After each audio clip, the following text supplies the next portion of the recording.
The saga of Nigeria's 2023 presidential election. For the opposition Labour Party and its leader, Peter Obi, it's a tragic affront to democracy, an electoral earthquake that crumbled their hopes, shaking the faith they had that the election would be the turning point that would change the course of Nigeria. Well, the winter winds may be howling for them, but for the president-elect Bola Tinubu, his APC party and their supporters, it'll take more than that to dampen their spirits as Inauguration Day draws near. For them, it's a legitimate ballot that culminated in victory for Mr. Tinubu, never mind the fact that that victory is dogged by major national and international concerns about legitimacy, and by the APC's legacy of expanding insecurity, growing poverty, rising unemployment, an inflation rate that has ballooned in the last few years, and a currency that has plunged in value, giving way to much harder times, especially for those on low incomes. So, as the rival sides step up their preparations for the legal conflict ahead, and the courts become the new front line of their quest for legitimacy, where does Nigeria's hottest political issue go from here? I'll be joined in the studio by one of the leading combatants, Mr. Peter Obi, presidential candidate of the Labour Party. I'm Charles Aniagolu, and this is Arise Prime Time. So, for the Labour Party and its presidential candidate, Peter Obi, the sky has darkened and the future has become less certain following the election and its official result. For them, that ballot turned out not to be about creating a new Nigeria, but about strengthening the ruling APC party's grip on power. Well, expectedly, the APC loudly disagrees with that assessment, insisting that the Labour Party's crushed democratic hopes did not come about because of anyone being rigged out, but because Labour and the rest of the opposition are sore losers. And so the competing political sides are preparing to do battle in the courtroom. But with the outcome still very much in question, who will prove their case and light this country's path to democratic glory? Meanwhile, in the court of public opinion, controversy is billowing over Peter Obi, with questions about his arrest in London, whether he's a dual citizen, and allegations of treason against him, not to mention the nagging issue of that audio leak of what appeared to be a private conversation about a religious war between him and Bishop David Oyedepo, and of course the internecine crisis that seems to be tearing his Labour Party apart. Amid that explosion of multi-layered controversy, his aides have been scrambling to provide answers, and certainly these are seismic questions that need answers. But answers that should come from the man in the eye of the storm himself. Well, let's not keep his many fans and opponents waiting, because joining me now in the studio is the presidential candidate of the Labour Party, Mr. Peter Obi. Very, very delighted to have you here. Thank you very much indeed for coming in. Thank you, Mr. Charles, for inviting me. And we know you've had a long day, because I saw you on the television at the Labour Day, the May Day celebrations earlier today, and you've gone from one meeting to the other, so we really appreciate your taking the time to talk to us. I like that. Now, there have been a lot of reactions trailing your apparent arrest in London by the British authorities. Some have said that you were being witch hunted by the APC, others that a petition was sent against you, and still others that you were being impersonated. Can you tell us the circumstances of your purported apprehension in London and what has happened subsequently, and sort of clear the air on that? Did you commit an offence for which you were being stopped? Thank you, Charles. One is, I was never arrested. I was never detained. And I did not commit any offense. I was stopped for a routine immigration check because there appears to be a duplication of my identity. And all this lasted for maximum of 20 minutes.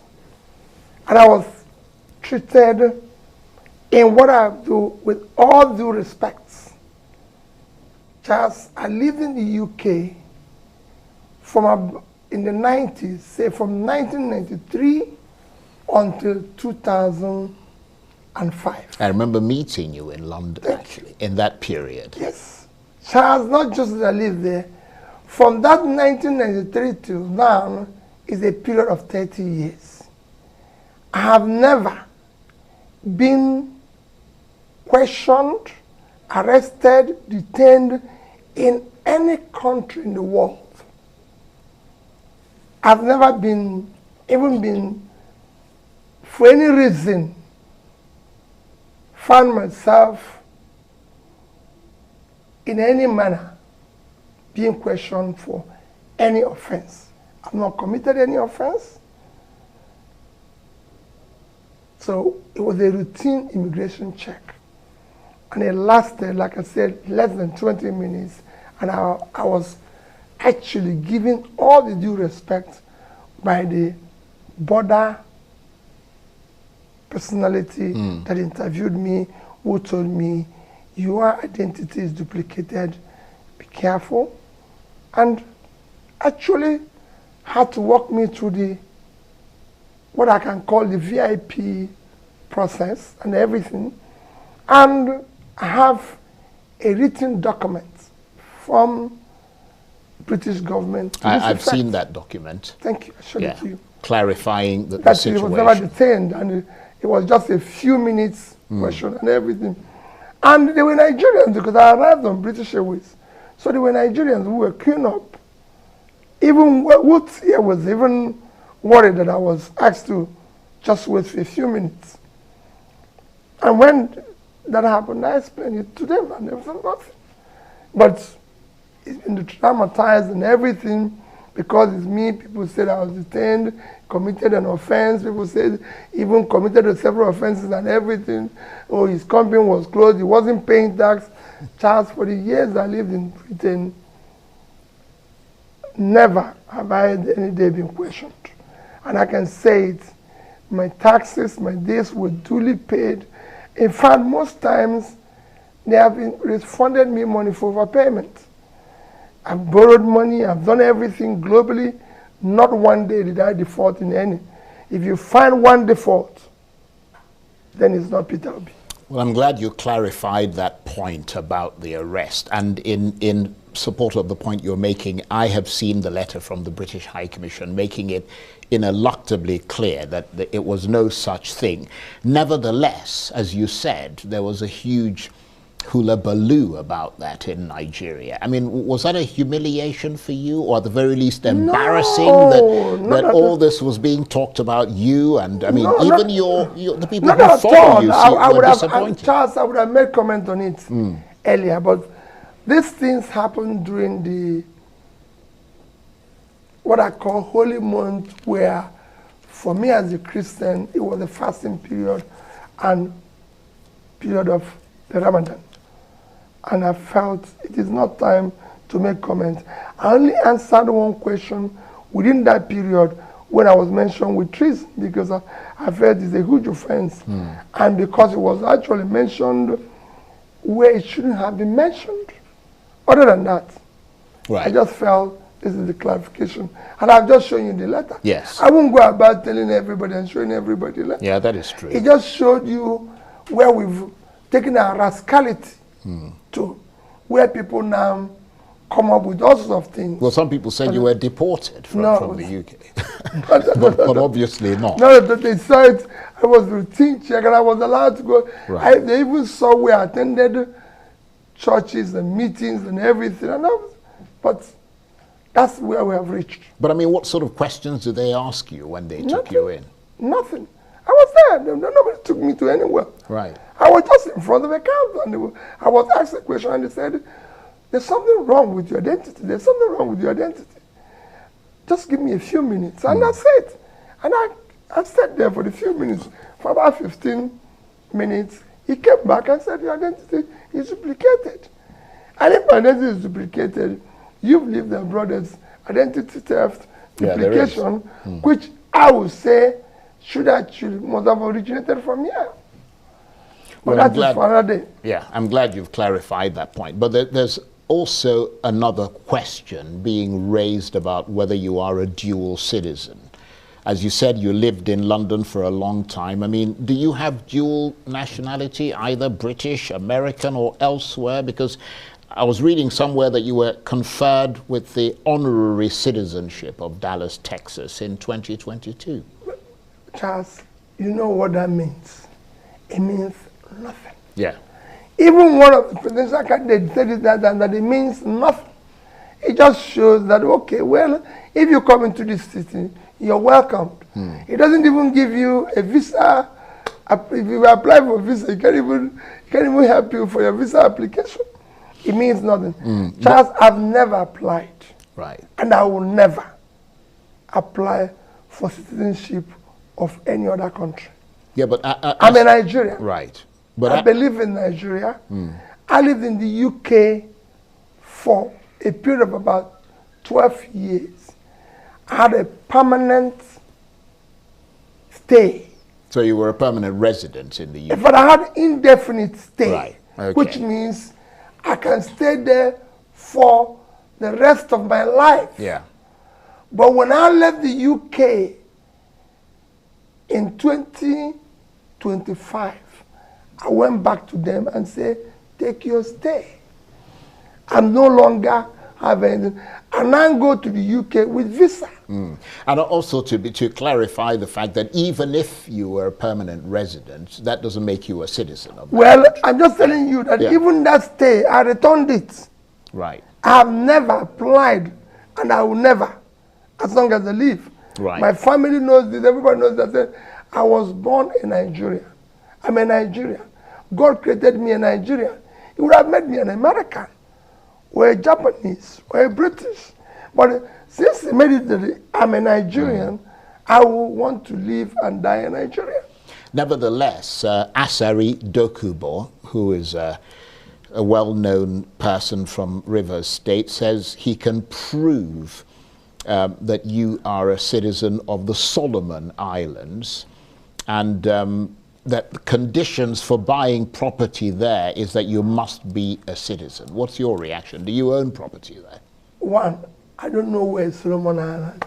I've never been such a place in my life. You know, I don't know. I've never been there. You know, I've no reason to go there. Few places I've gone in the Caribbean, places like Haiti. I was in Haiti when they had the earthquake. I was a governor then. Everybody who is close to me knows that I've been to most troubled places in the world. So when there was earthquake in Haiti, I went to President Jonathan. He's still there.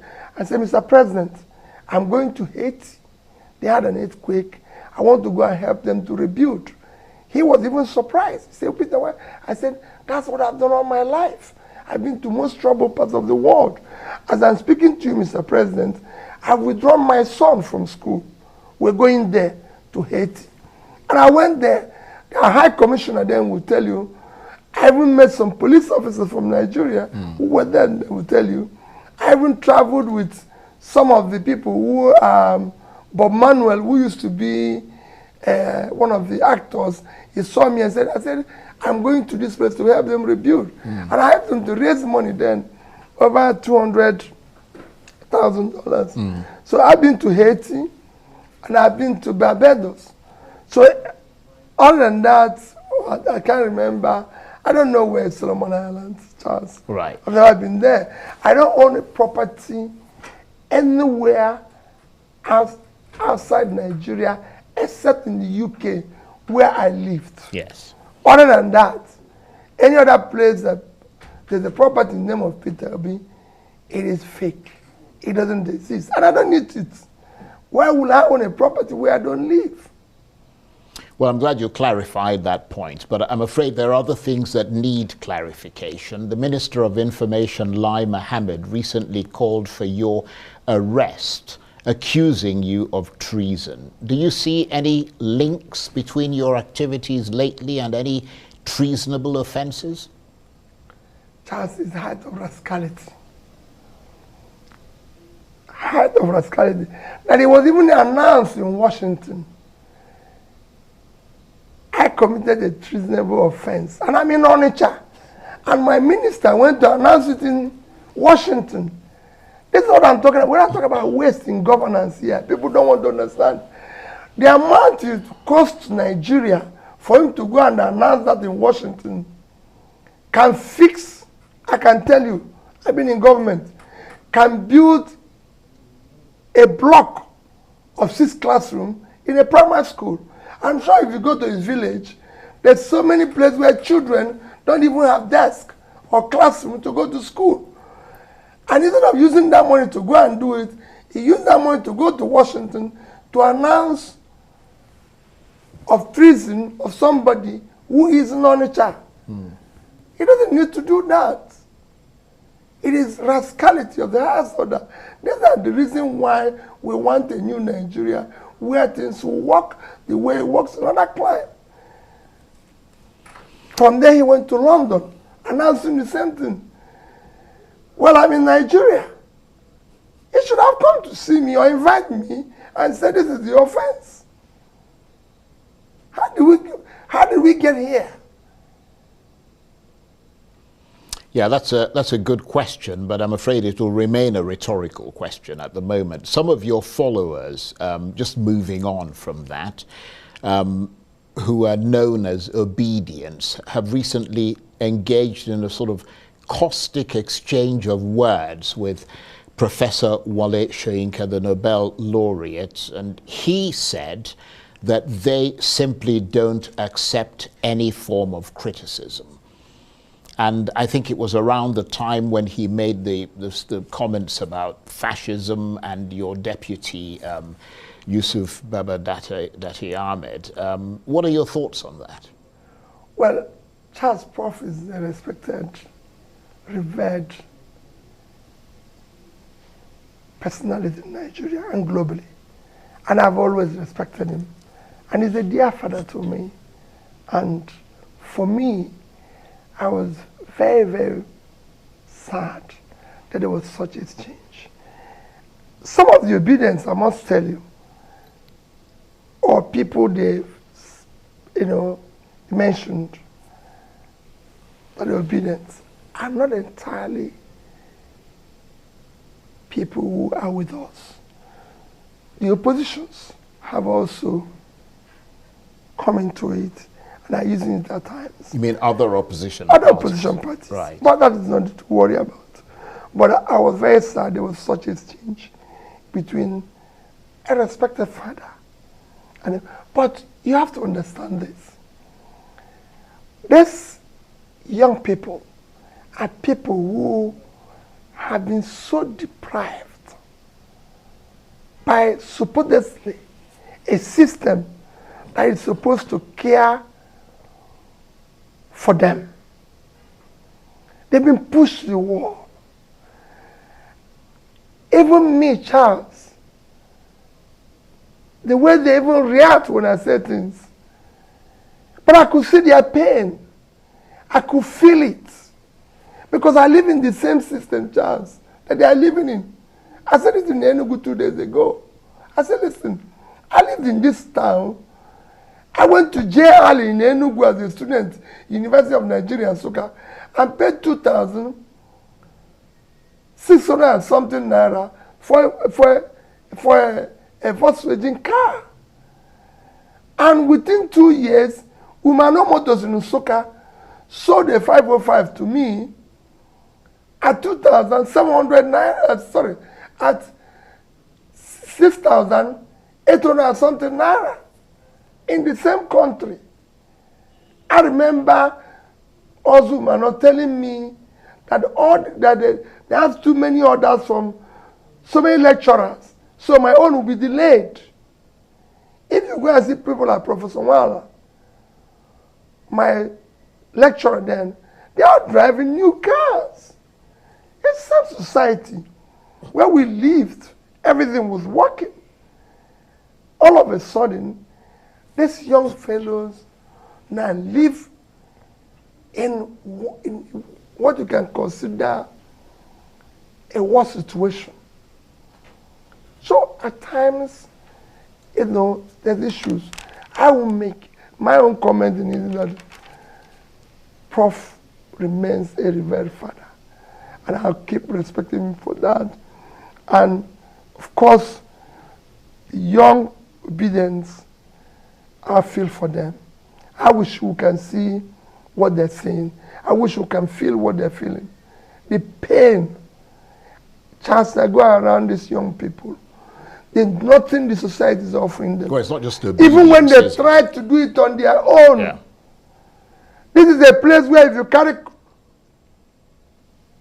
Today, you are moving around with laptop. You are arrested. And labels all sorts of names. This is a place where people are thrown into jail for even making comments. These are places where people, all sorts of things are meted on these people. When people who have stolen billions of country's money, done worse things, are moving around, being celebrated, being used as an example to them.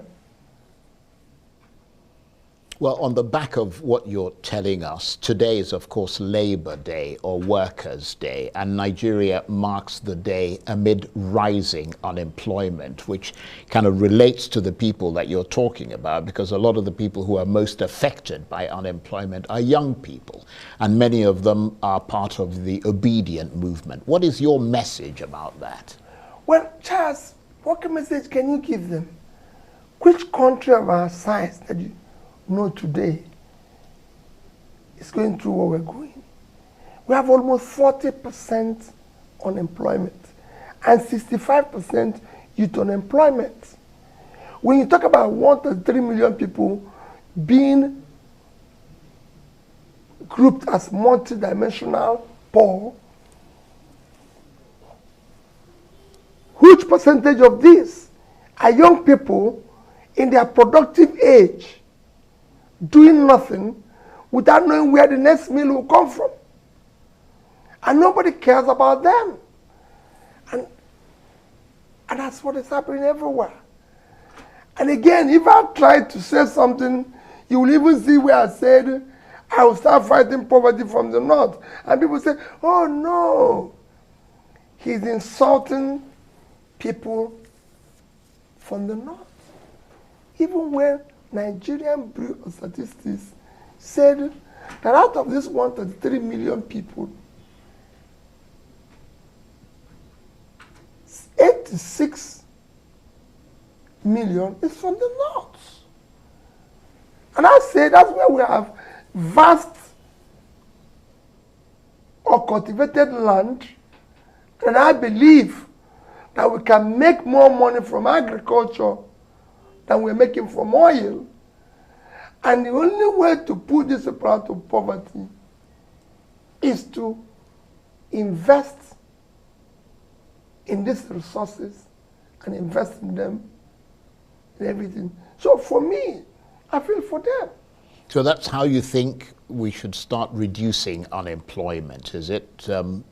Through agriculture as a first step, or what is your what are your thoughts on you got unemployment? to move the country from consumption to production. And that you start, the basic thing is agriculture. And you move it into manufacturing. And then into exports. The country is not doing anything. The country is not producing anything. The population is increasing. You're not doing anything. Just as a simple thing. And I can just give you a simple example. In 2012, we're about 162, 2011, we're about 162 million. Our export is about $130 billion. Today, 2021, We're already over 200 million. We're about 210 million. Our export was about 47 billion. So can you imagine, in 2011, we're about 130. In 2021, we're about 47. When our population moved from about 162 to 2010. In 2012, our export was about $145 billion.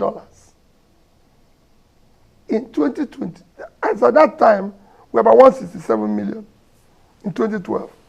In 2022, we are at about 213 million.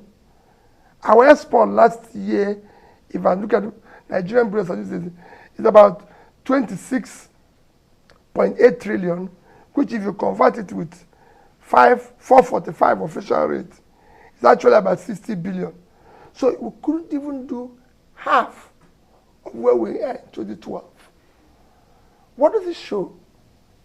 You're not doing anything. We have here an average container importation, just using container, not even using the containerized goods.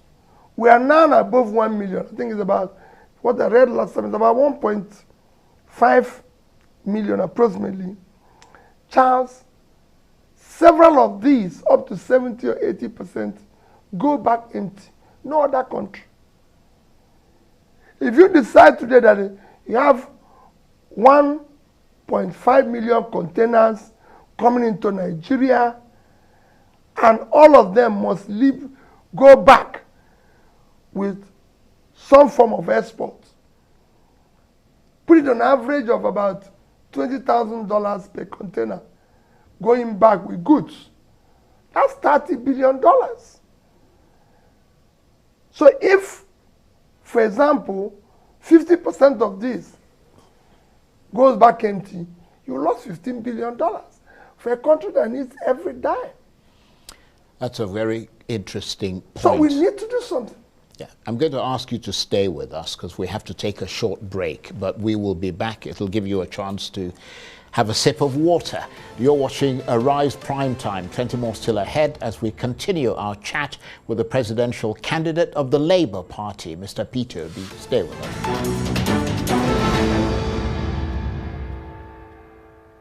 Welcome back to Arise Primetime, where we offer perspectives on the news and talking points of the day. I'm Charles Aniagolu. Now, the saga of Nigeria's 2023 presidential election was, for the opposition Labour Party and its leader, Peter Obi, a tragic affront to democracy, an electoral earthquake that crumbled their hopes, shaking the faith they had that the election would be the turning point that would change the course of Nigeria. Well, the winter winds may be howling for them, but for the president-elect Bola Tinubu, his APC party and their supporters, it'll take more than that to dampen their spirits as Inauguration Day draws near. For them, it's a legitimate ballot that culminated in victory for Mr. Tinubu, never mind the fact that that victory is dogged by major national and international concerns about legitimacy and by the APC's legacy of expanding insecurity, growing poverty, rising unemployment, an inflation rate that has ballooned in the last few years, and a currency that has plunged in value, giving way to much harder times, especially for those on low incomes. So as the rival sides step up their preparations for the legal conflict ahead and the courts become the new front line of their quest for legitimacy amid all the other controversies that are swirling around the leading presidential candidates, where does Nigeria's hottest political issue go from here? And the presidential candidate of the Labour Party, Peter Obi, is still with me in the studio. Thank you very much indeed for staying with us. Thank you for having me, Charles. Now let's turn to the president-elect Bola Tinubu, whom, from what I read, you recently visited or were shown on social media to have visited. That suggests that you're making reconciliation moves. What are the reasons for that, and what would you say to your followers, the obedience, who might, in a sense, feel betrayed by that move, if it did in fact happen? Charles, it did not happen. I've never visited him. I didn't. You know, these are one of the things I'm telling you. They've turned the whole thing into a joke. So what it is now is, what are we going to do to crush this person? What are we going to do to label him this? If it is not to label him tribal bigot, religious bigot, if it's not sticking, maybe we'll find his family, maybe have a love child somewhere, maybe all sorts of things. You know, duplicated identity, everything. Because I've been to the UK about 3 times this year, you know, this issue. So it's all about, oh, let's go to Washington and announce to them that is treason, that is involved in this, involved in that. Charles, I did not visit anybody. Okay, well, that's a clarification. So my followers are saying, will remain steadfast in the course we've chosen. And that is to do the right thing. We went into election with a strong faith in the law that was signed by Mr. President, with a strong faith in the statements of Professor Mahmoud, which was said globally, said it in Washington,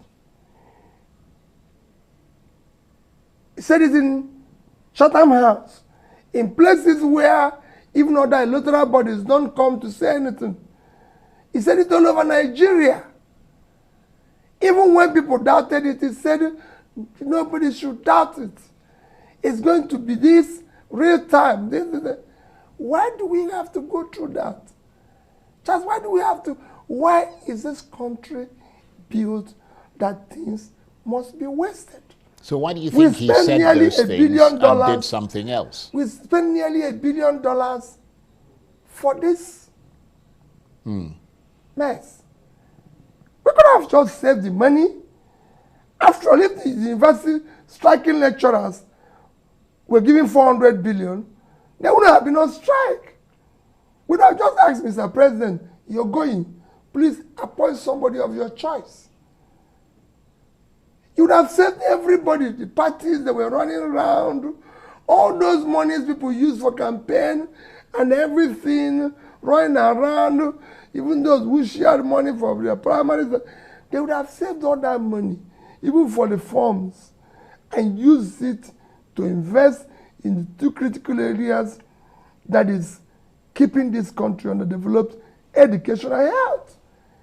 If we have put 100 billion in primary health care that have just collapsed, and we have the highest infant mortality, surpassing India, that is 1.4 billion people. Nigeria have surpassed India in infant mortality. If we had put 100 billion naira on that, it would have made all the difference. We didn't. We put it in the election. And then we came up with this. But why do you think he went to all those places, Chatham House and all the places around the world? I don't know. That's what and said those things and then did something else? Yes, that's what I'm worried about. And this is not being said by somebody who is uneducated. It's been said by a respected professor. But does that give... That questions the entire... You see, whenever I talk about that educational qualification, it's not a measure of integrity. That's what it should be. Yeah, but you're suggesting that it was necessarily something that had to do with integrity. They're arguing that it might have been, or that it had something to do with technical glitches. Which technical glitches? You had three elections the same day.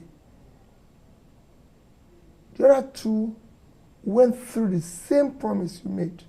The most important one, the most important election in this country is the election, the presidential election. That's where we have issues. That's where we have our problems. That's what we need to solve. That's where we need competence,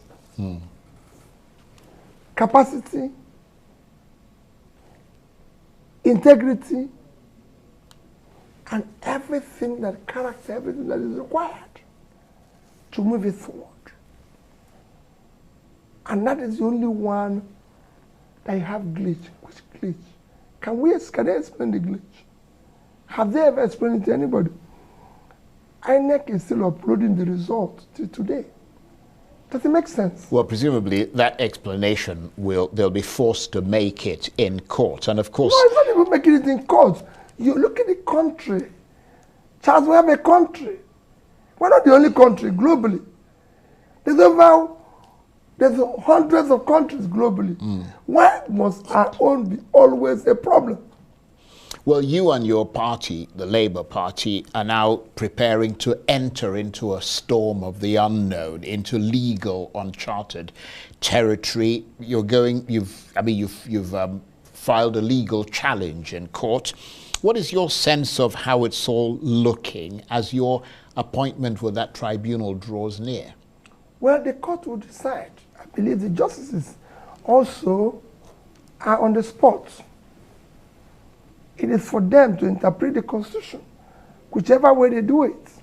I've done it before. I've challenged similar rascality in my state. I've challenged it when I was impeached. I've challenged it when there was issue of tenor interpretation.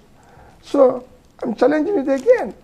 And the judges are also on trial. Because on trial of interpretation of our Constitution, of the law, of the process. Like I said, what we are challenging is not just about who is there or who is not there. It is the process. Just the process through which people get to anywhere is far more fundamental than what they do thereafter. I recall asking one of the professors a few days ago, I said, can I be a professor? Can I start writing I'm a professor without having to do the necessary work of being a professor? He said, no. I said, okay. Who said I'm not probably more intelligent than most professors? But there's a process. And it's that process that I want people to respect. There's a law. That's why we went through that electoral law that we celebrated. And that's what we're challenging. Well, obviously, there's a lot to go through. I mean, the case is in court, and we'll have to wait to see how it goes. But let me turn to the internecine crisis that is leaving or tearing your party, the Labour Party, apart, or appears to be doing so, with public fights over the chairmanship, jockeying for position, etc. What's really going on in the Labour Party? There's nothing happening in the Labour Party.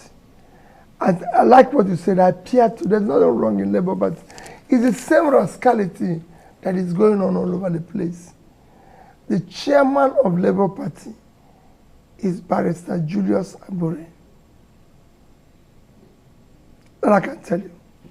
But you have to admit that all this wrenching, wrangling, and sort of petty fights and quarrels over positions, etc. I mean, which position are they fighting for? Well, I mean, we see it virtually every day. Because people are paid, people are hirelings, being paid to distort facts and everything. For example, Charles, I've never met Mr. Papa. And supposedly, you can say that I'm a meaningful figure in Labour Party. I'm the presidential candidate. So, but I've not met the other party chairman, and he's not looking for me. So there was a purpose. It's because of the transactional politics we do, where rather than spend our energy and time trying to do the right thing, we spend our energy and time trying to do the wrong thing, paying people to do the wrong thing, paying people to create, because we live off this confusion. In Labour Party, we don't have an issue. The party is intact. The party is working. The party was founded by Labour, NLC, TUC, the Labour organization. They founded the party. That's why today I had to quietly go and join them solidarity in what they're doing, because they are the owners and we're working seamlessly in as it's supposed.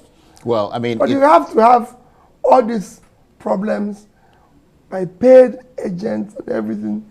And that notwithstanding, because we're a family, we're even trying to bring everybody, even those to say they've paid you, maybe you've done the job they wanted to do, please come, let all of us be a family. Right, because I mean, I'm sure you know that people, I mean, it doesn't inspire confidence in the public when they see a party that they believed in was going to reshape this country and repurpose things. I mean, you know, they were entrusting this country, or were planning to entrust, at least some people, this country to your party. I mean, and to them, and people have made a lot of comments about this. I mean, it seems like you're no different from the other parties that you criticize. Because those who live off the confusion, who are already in other party, will not go away without tearing away, trying to, you know, create confusion everywhere. That's what it is. They're not going to keep quiet. I've said it before. Whenever I talk to the opinions, I said to them, don't think these people are going to go away saying, no, we're happy. No, they're not going to do that. It's impossible. But if we stay on doing the right thing, eventually we'll win. And that's what we want to continue doing. Right. And I assure you, that's where we are. Well, let's talk about one more apparent scandal. That's that audio leak. You might have talked about this before, but we want to sort of hear it from you again. That audio leak of what appeared to be a private conversation between you and Bishop David Oyedepo, in which you appeared to have described the elections as a religious war, and which has been seized upon by your critics as an example of you promoting a religious agenda. Did that conversation take place, or was it an outright artificial intelligence fabrication, or somewhere in between? Charles, whatever you call it, whatever anybody wants to make of it, it's fine with me. All I can tell you is that, Charles, I'm not a religious or tribal bigot. But you did have the conversation. No. I just tell you, whatever what they make about it is their business. I've shown you examples, several examples this evening of things that was said about me that is false.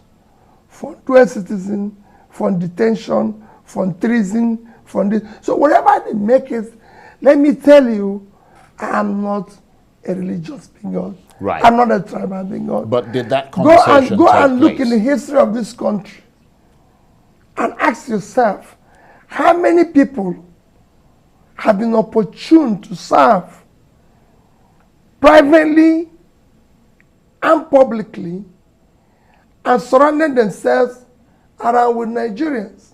I've said it before. I was governor of my state for 8 years. My ADC, which I mention every day, who is the closest person to me, is from Kano. They said, I demolished mosque in Onitsha. I made Muslims to carry ID card. My police commissioner was from Kano. was a Muslim. My ADC is from Kano, he was a Muslim. And I'm asking his people to carry ID card, and I was demolishing where they go to worship. Now I went to celebrate Salah with the people in the mosque in Onitsha. Yeah, I saw the pictures. And they said it was me who rebuilt the mosque when it was destroyed under another governor. So I built the mosque, but I was being labeled as the man who demolished it. Where do you start? These things, like I said yesterday, development it doesn't know religion or tribal. All these people are saying, let them show me the road they built. Charles, I've never seen a road constructed where only the Muslims are allowed to pass. Like I said, those who are talking about religion in this country, can they show me where Muslims buy bread cheaper? So we can go there and buy the bread. Or show me where Christians buy bread cheaper. They only use this. People only bring issue of religion and tribal because they're not competent. Because they don't want to serve. Right. So that conversation didn't. So for me, Charles, let me even assume it happened. Do you think I can just pick a phone and say religious war? No. Well, we know there's artificial intelligence that manipulates. There must have been a conversation. Yeah. But we want to be clear on what you said and what you didn't say. Charles, even subsequent, I was even begging the bishop to help me to ask his people to vote, which is what I was doing for 6 months, begging. I wasn't saying snatch it, kill it, take it, force it.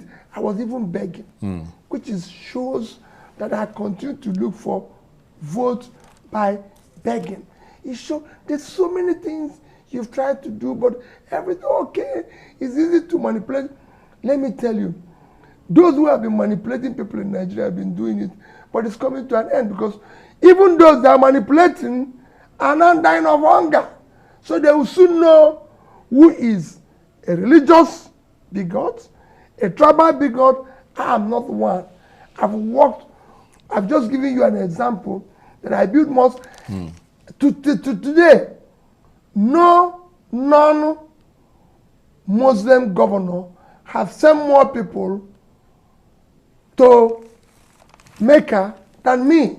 Right. They said it when I went to Akka. It was them who I was saying it. Well, I'm going to assume... When I do pilgrimage, right, I send people to Israel, I send people to Mecca. I'm going to because assume... I believe right, that this is the way to go. I'm going to assume that you did not say that the election is a religious war, because you haven't answered that question. But if you choose not to answer it, I will assume, based on what you said, that I can never say it's a religious war. Okay. Because so it's not. Right. So that clarifies if there's a conversation, even if, Charles, just like what's happened to me in London, even if I was stopped, you can call it I was stopped or even detained. But to go and say, oh, he committed a crime, he did this, and he was arrested as a result of it. There's conversations around the election where a conversation can come and I say, listen, this looks like these people are trying to do this. But I did not campaign that is a religious war. What for? I'm surrounded by people. If there's anybody where a president and vice worked as brothers, it is me and that. And he knows. And I will always tell him that we must pull these people out of poverty. I came to you because you're a young man. For the first time in history of Nigeria, we had a presidential candidate, vice presidential candidate, a party chairman. There were people born after Nigerian independence. I said, with three of us, we must save this country. And he knows my commitment to it. We must do this, we must do this. I can't be doing it with the background of a religious war. We've got or even tribal one. Right. We've got about a minute and a half left, sadly. How would you describe your mood and your state of mind as Inauguration Day approaches? I mean, you're clearly not the one who will be sworn in, even though you believe that you won the election, but was, as your party put it, rigged out. What is your mood as that date Charles, approaches? have you seen my mood change? No. I'm not desperate to be president of Nigeria. I'm desperate to see Nigeria work. I'm desperate to see a good Nigeria. And I'm saying, for me, and that starts by the process through which people get into office. The process as it is today is not acceptable to me or those who are following me. We want to build a new Nigeria. A new Nigeria cannot be built on faulty ground. It cannot be built with this rascality going on. It will only be built on what I call transparent process. If you want to be called His Excellency, you must come through an excellent way. I, Peter, go and check my background. Go and check who I am. I have never one day given anybody $1 to vote for me. I don't know who is INEC rec in my state. Go and ask him. I never met him. We only spoke once on phone when I asked him to do something. Ask Mahmoud, who is the chairman, whether he's met with me. He was given a job to build a new Nigeria. Go and ask anybody. Charles has served as 8 years as governor. I did not admit one person in the state university. I told them, anybody who didn't pass, don't take him, whether it's coming from me or not. We must start doing things rightly in this country. My mood remains the same. What it is yesterday is what it is today, and not tomorrow. All I want is a Nigeria where Nigerians will be proud to say they are Nigeria, with a security, where we can create jobs for the young ones so they have a means of livelihood, where there's a future they can hope. And it is that future they voted in Daddy and I. And we were prepared, and we are prepared tomorrow. Whatever happens, we remain steadfast. We're not going to go away.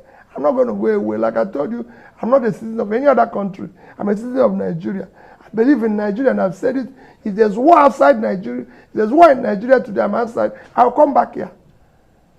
Because I'm a citizen of here, and I believe in it. I want to thank you very much indeed for taking the time to really talk to us and give us your side of a lot of these controversies. We really appreciate it very much indeed. Mr. Thank Peter you for having me. Thank you very much. Is the presidential candidate of the Labour Party. That's it for this edition of Arise Prime Time. Join us again tomorrow. From me and the entire team here in Abuja, bye-bye, and thank you for watching.